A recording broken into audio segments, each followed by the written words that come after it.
सोचो अक थ्यूनिया जो बहुत पहले थी। अक ऐसी थ्यूनिया शहरों से पहले, सड़कों से पहले, हमसे पहले। ये जायंट्स का जमाना था। जायंट मैमल्स, जायंट बर्ड्स और हाँ, जायंट स्नेक्स। ये तुम्हारे गार्डन वाले स्नेक्स नहीं थे। ये तो डरावनी सपनों जैसे बड़े सांप थे। वो अपने पुराने इलाकों में चुपचाप अपनी पावर से राज करते थे। उनका साइज ही तुम्हें अपनी जगह पर जमा थी था। हम उन्हें सिर्फ उनके फॉसिलाइज्ड हड्डियों से जानते हैं, लेकिन ये हड्डियां इनक्रेडिबल कहानियां बताती हैं। बहुत बड़े प्रेडेटर्स की कहानियां। अक सचमुच डरावनी पास्ट की कहानियां। प्रीहिस्टोरिक स्नेक्स अक अलग ही तरह का डर पैथिया करते हैं। ये अक प्राइमल डर है, हमारे पुराने दिमागों में गहरा बसा हुआ। शायद हमारे एंसेस्टर्स ऐसे क्रीचर्स को जानते थे। शायद वो अंधेरे में उनसे छिपते थे। ये स्नेक्स घात लगाने में माहिर थे। वो कई थेकनों तक अकेथम स्टिल इंतजार कर सकते थे। फिर अक सडन स्ट्राइक और सब खत्म। उनकी पावर बहुत ज्यादा थी। उनकी पहुंच डरावनी। प्रिपेयर टू मीट सर्पेंट्स जो टिटानोबोआ को भी चौकन्ना करती। टिटानोबोआ सेरेजोनेंसिस क्या नाम है। यह करीब 60 मिलियन साल पहले रहता था। यह डायनासोर्स के गायब होने के बाद का समय था। आक नया युग शुरू हो रहा था। टिटानोबोआ ने इस नई थ्यूनिया पर कब्जा कर लिया। वो इनक्रेडिबल साइजेस तक बढ़ गया। इमेजिन एक स्नेक जो स्कूल बस से भी लंबा हो। वो था टाइटानोबोआ। उसका वजन अक टन से ज्यादा हो सकता था। अक सुच्चा हैवी वेट। इसके फॉसिल्स कोलंबिया में मिले। अक बहुत बड़े, पुराने रेन फॉरेस्ट में। अक हॉट, स्टीमी और वेट जगह। ये जायंट एक कंस्ट्रिक्टर था, आज के बोअस की तरह, लेकिन उसके तरीके और भी बड़े पैमाने पर थे। वो लाइकली ज्यादातर पानी में शिकार करता था। गंठी पानी की नदियों और स्वैम्प्स में छिपा रहता था। उसका प्रे जायंट टर्टल्स और क्रोकोडिलियंस, क्रीचर्स जो खुद भी काफी बड़े थे। टिटानोबोआ उन पर एम्बुश करता था। अक सडन पावरफुल कॉइल। फिर द स्लो क्रशिंग स्क्वीज। उसकी जानलेवा पकड़ से कोई बच नहीं सकता था। पेलियोसीन इपोक में उसका राज अनडिस्प्यूटेड था। वो अपने इकोसिस्टम का एपेक्स प्रेडेटर था। उसने जायंट प्रीहिस्टोरिक स्नेक्स के लिए स्टैंडर्ड सेट कर दिया। स्नेक्स अचानक से जायंट्स बनकर नहीं आ। उनकी कहानी बहुत पहले शुरू हुई थी। वो डायनासोर्स के साथ रहते थे। मेसोजोइक एरा के थियोरान स्नेक्स मौजूद थे, लेकिन वो टाइटानोबोआ जैसे कोलोसल क्रीचर्स नहीं थे। वो जनरली छोटे, ज्यादा मॉडेस्ट थे। उन्हें टाइटन्स की थ्यूनिया में स्पेशलिस्ट समझो। उन्हें जिंथिया रहने के लिए क्लेवर होना पड़ता था। डायनासोर्स हर जगह थे, बड़े और छोटे। थ्यूनिया अक डेंजरस जगह थी, अक छोटे स्नेक के लिए। इन अर्ली स्नेक्स ने अपने निचेस के हिसाब से खुद को अडेप्ट कर लिया। मैनी लाइकली बरोवर्स थे, बड़े प्रेडेटर्स से छिपते हुआ। कुछ शायद एक्वाटिक रहे होंगे, पानी में सेफ्टी ढूंढते हुआ। उनका डाइट भी डिफरेंट था। वो ट्राइसेराटॉप्स का मुकाबला तो नहीं कर सकते थे ऑफ कोर्स। इंस्टेड वो प्रोबेबली छोटा प्रे खाते थे। इंसेक्ट्स, लिजर्ड्स, छोटे मैमल्स और एम्फीबियंस। उनका सर्वाइवल स्टेल्थ और अपॉर्चुनिटी पर डिपेंड करता था। वो अपने टाइम के डोमिनेंट प्रेडेटर्स नहीं थे। स्नेक्स तो सपोर्टिंग कास्ट की तरह ज्यादा थे। डायनासोर्स का अंत उनके लिए एक नई बिगिनिंग होने वाला था।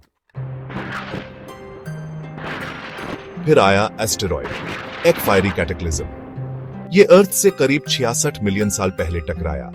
डायनासोर्स बर्ड्स को छोड़कर गायब होगा, और भी कई लार्ज एनिमल्स भी। थ्यूनिया केओस में डूब गई, फिर silence. But life finds a way, और कुछ क्रीचर्स के लिए ये डिजास्टर एक अपॉर्चुनिटी थी। स्नेक्स सर्वाइवर्स में से थे। उनका छोटा साइज और बरो करने की एबिलिटी ने हेल्प की। वो इंपैक्ट के वर्स्ट इफेक्ट से छिप सकते थे। एस्टेरॉयड के बाद की थ्यूनिया डिफरेंट थी। वो ज्यादा एम्प्टियर थी। जायंट लैंड हर्बिवोर्स जा चुके थे। उनका शिकार करने वाले मैसिव कार्निवोर्स भी जा चुके थे। इससे एक पावर वैक्यूम बन गया। नेचर को वैक्यूम पसंद नहीं। New creatures in empty roles को फिल करने के लिए उभरे। मैमल्स ने अपना एसेंट शुरू किया, लेकिन वार्म ट्रॉपिकल रीजन्स में रेप्टाइल्स को एक एज था, स्पेशली स्नेक्स जैसे कोल्ड ब्लडेड क्रीचर्स को। थ्यूनिया के कई पार्ट्स में क्लाइमेट वार्म रहा या और वार्मर हो गया। ये वार्मथ क्रूशल थी। रेप्टाइल्स एक्टोथर्मिक होते हैं। वो अपने मेटाबॉलिज्म के लिए एक्सटर्नल हीट पर रिलाई करते हैं। सेक्शन 5, एक नया टाइटन उभरता है, the mighty Vasuki indicus. For a long time titanoboa के सिर पर ताज था, the undisputed largest snake ever known. But you know, science हमेशा मूविंग फॉरवर्ड। न्यू डिस्कवरीज सब कुछ चेंज कर सकती हैं। रिसेंटली इंडिया में एक और जायंट स्नेक के फॉसिल्स मिले हैं। इस न्यूकमर का नाम है वासुकी इंडिकस, हिंदू टेक्स्ट के मिथिकल सर्पेंट किंग के नाम पर, और ये माइट जस्ट टिटानोबोआ के रेन को चैलेंज करे और परहैप्स कुछ मायनों में उससे सरपास भी कर जा। वासुकी टिटानोबोआ से बहुत पहले रहता था, अराउंड 47 मिलियन साल पहले इयोसीन एपॉक के थियोरान। इसके फॉसिलाइज्ड वर्टेब्रे सचमुच मैसिव हैं। साइंटिस्ट्स इसकी लेंथ एस्टिमेट करते हैं ये 11 से 15 मीटर्स लॉन्ग हो सकता था। दैट्स पोटेंशियली 36 से 49 फीट। ये इसे स्क्वायरली टिटानोबोआ के साइज रेंज में रखता है, और मे बी अपर एस्टिमेट पर स्लाइटली लॉन्गर भी। इमेजिन उस मैग्नीट्यूड का एग स्नेक, एक ट्रू लिवियथन जो एंशिएंट इंडिया में स्लिदर करता था। वासुकी की डिस्कवरी थ्रिलिंग है। इट शोज कि टिटानोबोआ कोई वन ऑफ नहीं था। Section 6, a parade of giants, दूसरे प्रीहिस्टोरिक सर्पेंट वंडर्स। टिटानोबोआ और वासुकी हेडलाइनर्स हैं, बट वो अकेले इनॉर्मस स्नेक्स नहीं थे। प्रीहिस्टोरिक वर्ल्ड में और भी सर्पेंटाइन जायंट्स रहते थे। ईच की अपनी स्टोरी थी, अपने एडेप्टेशंस थे। लेट्स मीट इनमें से कुछ और incredible creatures. One such snake है जिगांटोफिस गर्स्टीनी। ये वहां रहता था जो आज इजिप्ट और लिबिया है। ये इयोसीन एपॉक के थियोरान था, अराउंड 40 मिलियन साल पहले। टिटानोबोआ के डिस्कवर होने से पहले जाइगंटोफिस को लार्जेस्ट माना जाता था। जाइगंटोफिस भी मैट्सॉइडे फैमिली का मेंबर था, वासुकी की तरह, बट एक डिफरेंट कॉन्टिनेंट से। एस्टिमेट सजेस्ट ये अराउंड 10 मीटर्स की लेंथ तक पहुंचता था। दैट्स 30 फीट से ज्यादा लॉन्ग। स्टिल एक ट्रूली मैसिव स्नेक। ये लाइकली अर्ली एलिफेंट रिलेटिव्स का प्रे करता था, और अपने इयोसीन अफ्रीकन हैबिटेट के अदर लार्ज मैमल्स का। इमेजिन एक स्नेक जो ऐसे प्रे को टैकल करने में केपेबल हो।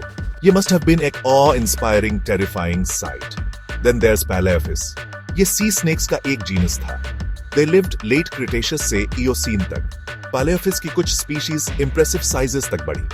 पैलेयोफिस कोलोसेउस, जैसा इसके नाम से पता चलता है, कोलोसल था। Section 7, the world grows cold. Colossal snakes के लिए एक चैलेंज। जायंट स्नेक्स का राज हमेशा नहीं चल सका। These magnificent creatures अपने एनवायरनमेंट से बंधे हुए थे। स्पेसिफिकली वो टेम्परेचर से बंधे हुए थे। कोल्ड ब्लडेड होने के कारण उनका बॉडी साइज एम्बियंट हीट से लिंक्ड था। पेलियोसीन और इयोसीन इपोक्स बहुत वार्म थे। These were greenhouse worlds, giant reptiles के थ्राइव करने के लिए आइडियल कंडीशंस। टिटानोबोआ और वासुकी इन हॉट टाइम्स में रहते थे। उनके इनॉर्मस बॉडीज ट्रॉपिकल वार्मथ से सस्टेन्ड थे। बट अर्थ का क्लाइमेट स्टैटिक नहीं है। ये मिलियंस ऑफ ईयर्स में चेंज होता है। इयोसीन के बाद अ ग्लोबल कूलिंग ट्रेंड शुरू हुआ। This was a slow gradual process, but life पर इसके प्रोफाउंड इफेक्ट्स हुआ। वार्म ट्रॉपिकल जोन्स श्रिंक होने लगे, टेम्परेट क्लाइमेट्स फैल गए, पोल्स पर आइस कैप्स फॉर्म होने लगी। जायंट स्नेक्स के लिए this was bad news, very bad news. उनके ह्यूज बॉडीज को बहुत हीट चाहिए थी। जैसे टेम्परेचर्स गिरे, उनका मेटाबॉलिज्म स्लो डाउन हो जाता। Section 8, the fading his giants क्यों वैनिश्ड हो गए। क्लाइमेट चेंज एक पावरफुल फोर्स था। इसने दुनिया भर के इकोसिस्टम्स को रीशेप किया। जायंट स्नेक्स के लिए कूलिंग ट्रेंड एक प्राइमरी फैक्टर था। उनके मैसिव हीट डिपेंडेंट बॉडीज को इमेंस चैलेंजेस फेस करने पड़े, बट अदर फैक्टर्स ने भी लाइकली उनके डिक्लाइन में कंट्रीब्यूट किया। Changes in pre availability, for instance, जैसे क्लाइमेट्स शिफ्ट हुए, वैसे ही प्लांट लाइफ भी। दिस अफेक्टेड हर्बीवोर्स, जिससे इन टर्न उनके प्रेडेटर्स अफेक्ट हुआ। पूरा फूड वेब फ्लक्स में था।